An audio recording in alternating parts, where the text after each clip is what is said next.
एक गांव में एक वृद्ध स्त्री रहती थी। उसका कोई नहीं था। वो गोबर के उपले बनाकर बेचती थी और उसी से अपना गुजारा चलाती थी। पर उस स्त्री की एक विशेषता थी। वो कृष्ण भक्त थी। उठते बैठते कृष्ण नाम जप किया करती थी। यहाँ तक कि उपले बनाते समय भी उस गांव के कुछ दुष्ट लोग उसकी भक्ति का उपवास करते और एक दिन तो उन दुष्टों ने एक रात उस वृद्ध स्त्री के सारे उपले चुरा लिए और आपस में कहने लगे कि अब देखें कृष्ण कैसे इसकी सहायता करते हैं। सुबह जब वो उठी तो देखती हैं कि सारे उपले किसी ने चुरा लिए।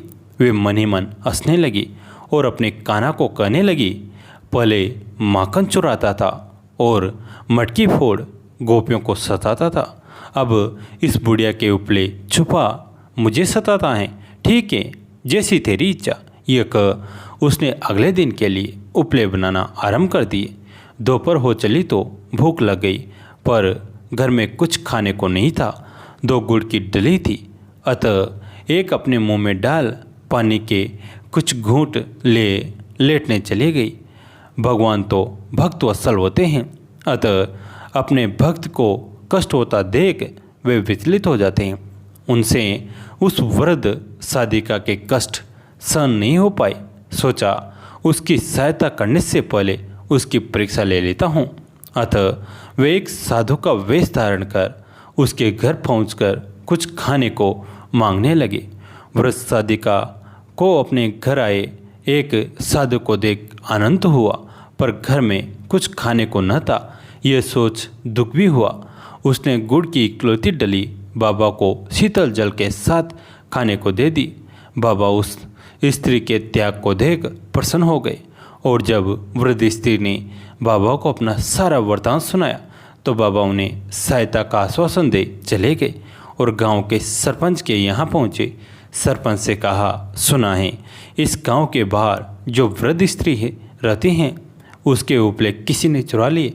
मेरे पास एक सिद्धि है, यदि गांव के सभी लोग अपने उपले ले आए तो मैं अपनी सिद्धि के बल पर उस वृद्ध स्त्री के सारे उपले अलग कर दूंगा। सरपंच एक भला व्यक्ति था, उसे भी वृद्ध स्त्री के उपले चोरी होने का दुख था, अतः उन्होंने साधु बाबा रूपी कृष्ण की बात तुरंत मान ली और गांव में ढिंढोरा पिटवा दिया कि सब अपने घर के उपले तुरंत गांव की चौपाल पर लाकर रखें।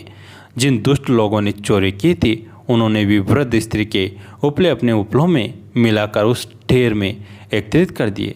उन्हें लगा कि सब उपले तो एक जैसे होते हैं, अतः साधु बाबा कैसे पहचान पाएंगे। दुर्जनों को ईश्वर की लीला और शक्ति दोनों पर ही विश्वास नहीं होता। साधु वेशधारी कृष्ण ने सब उपलों को कान लगाकर वृद्ध स्त्री के उपले अलग कर दिए।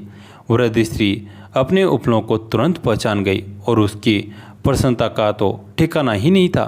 वो अपने उपले उठा साधु बाबा को नमस्कार कर चली गई।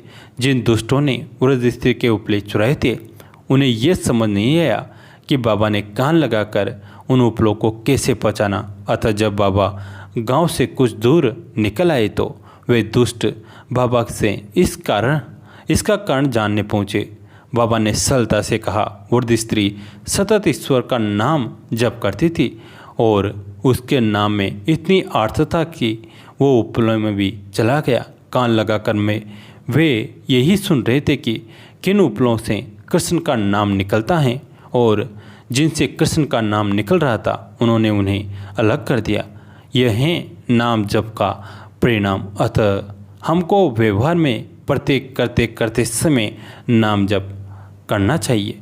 इससे हम पर ईश्वर की कृपा होती है, वो संकट से बचाव होता है। सांवरिया तेरी चौखट से सिर उठाऊं तो बेवफा कहना, तेरे सिवा किसी और को दिल में बसाऊं तो बेवफा कहना। तुझे अगर मेरी वफा पर सकें तो एक बार हृदय से लगा के तो देख, मैं गुस्से के मारे ना मर जाऊं तो बेवफा कहना। सदैव जपते रहिए हरे कृष्ण कृष्ण कृष्ण हरे हरे, हरे राम राम राम हरे हरे। गणेश जी की जो शेष कहानी है वो आज सुनाते हैं। चंद्रमा ने पुनः निवेदन किया, प्रभु, भविष्य में मुझसे इस प्रकार की मूर्खता न हो और मेरा चित्त आपके चरण कमलों के स्मरण में लगा रहे, ऐसा वर मुझे प्रदान करे। गणेशों ने प्रसन्न होकर कहा, ऐसा ही होगा, परंतु मेरे एकासुरी मंत्र ग का जप करते रहना। यह कहकर भगवान अंतर्ध्यान हो गए और तब समस्त देवता सर्वलोक को चले गए और चंद्रमा भी अपने लोक में जा पहुंचा।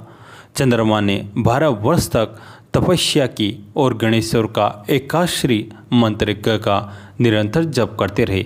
पवित्र जाह्नवी के तप पर भक्तिपूर्वक एकाग्र मन से उनका यह तप चलता रहा था। तभी सहसा एक दिन वे ब्रह्म प्रभु चंद्रमा के समक्ष प्रकट हो गए। इस समय उनकी रूप छटा देखकर निशापति अवाक रह गया।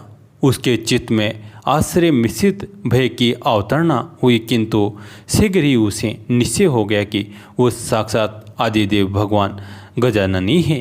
तो वह हाथ जोड़कर प्रणाम करता हुआ उनकी स्तुति करने लगा।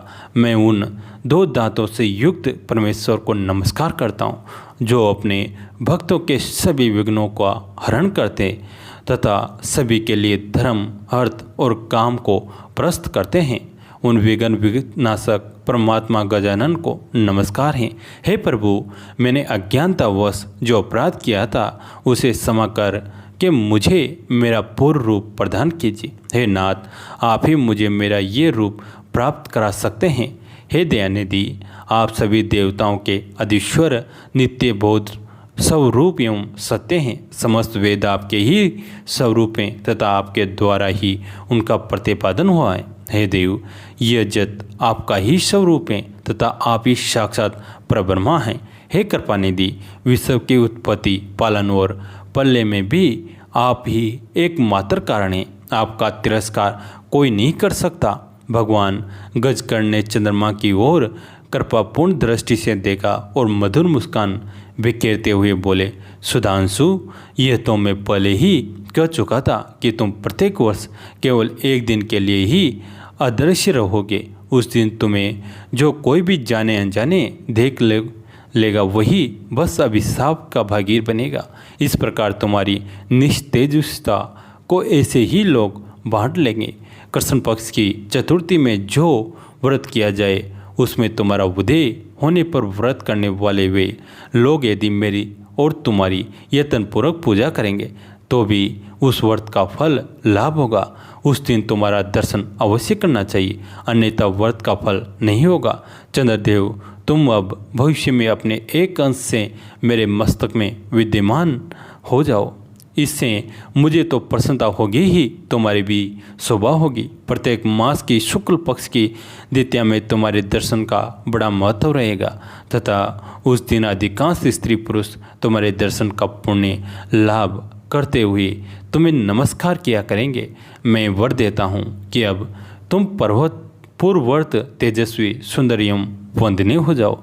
इस प्रकार वर देकर भगवान गजानन अंतर्निहित हो गए तथा चंद्रमा अपना पूर्व तेज प्राप्त करके प्रसन्न हो गया। ओम गम गणपतिये नमः। कैसी लगी है आज की कहानी? अगर अच्छी लगी है तो लाइक कीजिए, अपने दोस्तों के साथ, फैमिली के साथ शेयर कीजिए। कहानी अंत तक सुनने के लिए आप सभी का तहे दिल से धन्यवाद।